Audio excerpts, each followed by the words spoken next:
Well, everybody, the impossible has happened. I finally managed to fit my entire right foot into my mouth. Also, Pokemon TCG Live has somehow gotten worse. And if you've been following my coverage of Live for over a year, you know how absolutely hilarious that is. Let me do a bit of a timeline to track the sequence of events here. Paldea Evolve launched on Thursday, June 8th, and I quickly discovered that Super Rod is also broken with Gardevoir EX. Then, during stream later that day, I found out that Temple of Sinnoh completely breaks the game for you if Reversal Energy is in play. These are two massive issues with Live, but since they didn't result in auto-win exploits, the developers haven't bothered to ban them.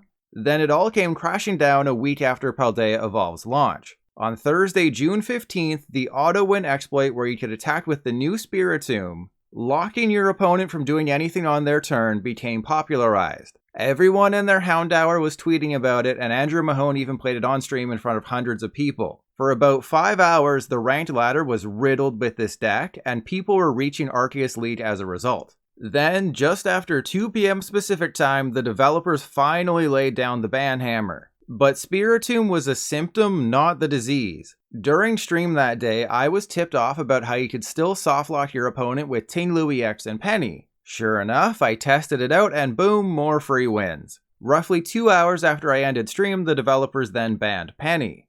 Does it end there? Of course not! On Friday, June 16th, I confirmed that the auto-win exploit still worked in Expanded, but since the Pokemon Company doesn't care about Expanded anymore, it's never been addressed. So what exactly is the issue here? Basically, putting any Pokemon with an ability blocking ability into the active spot, then bringing it into your hand with the effect of a card or an attack, causes the game to soft lock for your opponent and they can't do anything until they time out and lose. So the exploit could be prompted by Spiritomb, Ting-Lu EX, Klefki, Empoleon V, and several other cards.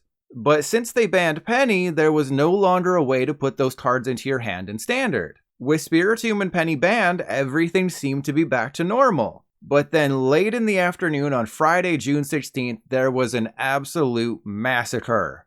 The Pokemon TCG Live developers released an update in the middle of stream, and it was unlike anything I'd ever seen before.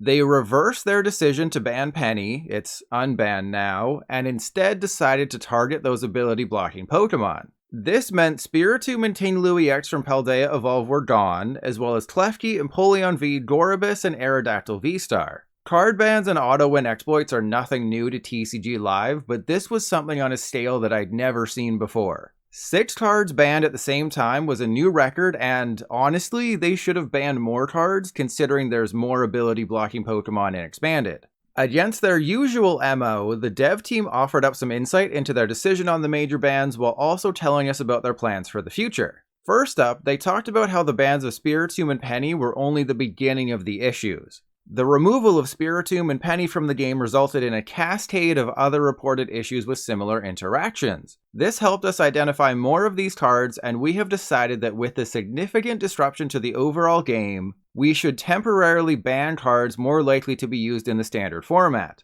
We understand that this decision will disappoint those who utilize these cards, but it is a necessary step to uphold the integrity of the game. I'll only briefly mention that Gardevoir EX, arguably the best deck in Standard right now, has never worked properly on TCG Live since launching in March, so the integrity of the game quote is a bit comical to me. But there is good news. A hotfix should be coming out this week to fix Gardevoir EX, Temple of Sinnoh, and Reversal Energy. In true TCG Live fashion though, they add that this hotfix may only resolve some reported issues that we've received recently. So now they're working on a hotfix for the update they just released. This extra hotfix is specifically aimed at resolving the issues responsible for temporarily removing many cards from the game.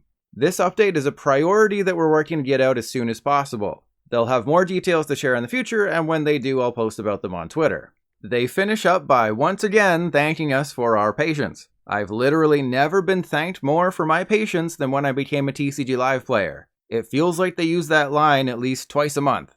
Basically, they're working on fixing the game-breaking issues with top decks while also working on fixing game-breaking issues with 2 popular new cards. In the meantime though, players are SOL when it comes to testing for NAIC, one of the biggest tournaments in history that's coming up really soon. With PTCGO shut down in order to devote all resources to Pokemon trading card game Live is the only official online client to test for the event. But with all these bans and bugs, it's not even remotely close to the IRL experience. Before I wrap up my weekly TCG Live is more broken than ever video, let's do a bit of a history lesson. I already covered Live's massive issues in its first year of existence in a previous video, so I'll just focus on card bans and auto-win exploits. Here's a list of all the cards that have been banned in Pokemon TCG Live's 16-month history. Kind of insane, right? It works out to more than one card ban per month. And these are just the cards that resulted in unfair conditions, not cards that broke the game. To understand the developer's decisions, if the card gives you an unfair advantage, they will ban it.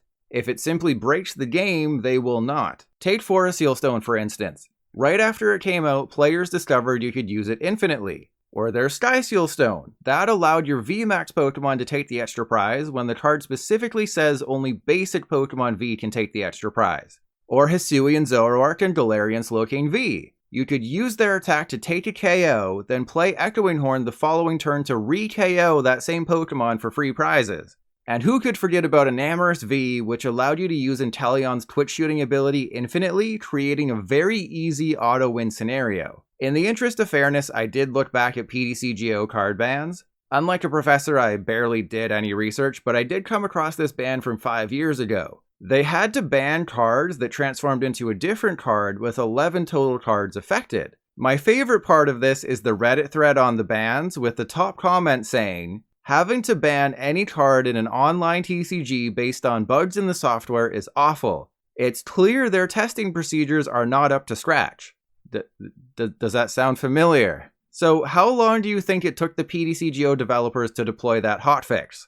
I'd play the Jeopardy music right now, but YouTube probably wouldn't like that. Well, not to hold you in suspense any longer, but they literally fixed it the next day. Anyways, this leads us to the all-important question. If I can fit one foot in my mouth, is there a chance I could fit two? Also, will we receive compensation for the latest wave of massive issues in Live? Well, the last time they promised compensation was when the game was nearly unplayable for a couple of weeks in December, and it took them over 2 months to deliver the promised compensation, which only ended up being 2,000 crystals and 2,100 credits. So even if they say we'll be compensated for this, don't expect to see anything in your account until August or September. And what about the future of Pokemon TCG Live? I know it's far-fetched, but let's assume they get everything fixed ahead of the Obsidian Flames launch on August 10th. That set will have more than 190 unique cards. Basically the same amount as Paldea Evolved, and we're currently witnessing how disastrous that's been. But just 42 days after Obsidian Flames comes out, we'll be getting Scarlet and Violet 151 on September 21st, which adds another 160 unique cards. So in the span of 42 days, the Live devs have to add around 350 unique cards to the game. To put it another way, Paldea Evolved had about 190 cards and launched 70 days after Scarlet and Violet base set. I know this math isn't accurate, but the PTCGL dev team basically has to add twice the number of cards in half the time with Obsidian Flames in 151. And one of the cards in the 151 set, Alakazam EX, attacks from the bench. Literally no other Pokemon card in history has done that before. As much fun as it is to clown on TCG Live for being so bad, it really does feel like we're crawling ever closer to the game being shut down, leaving us without any online client. And I'm not sure if that's necessarily a bad thing. So, what do we do here? So we have to put Temple of Sinnoh down, because... Oh, crap! No, I forgot! Oh my god, this game is so stupid! Oh my god, okay, no wait, we're fine. Oh, we're not fine. God, I hate this game. I was gonna... Oh my god! This freaking game! No, it's only telling me that I can retreat. I can't use Dark Pulse. Oh my god! I just want to play Pokemon cards! Is that too much to ask?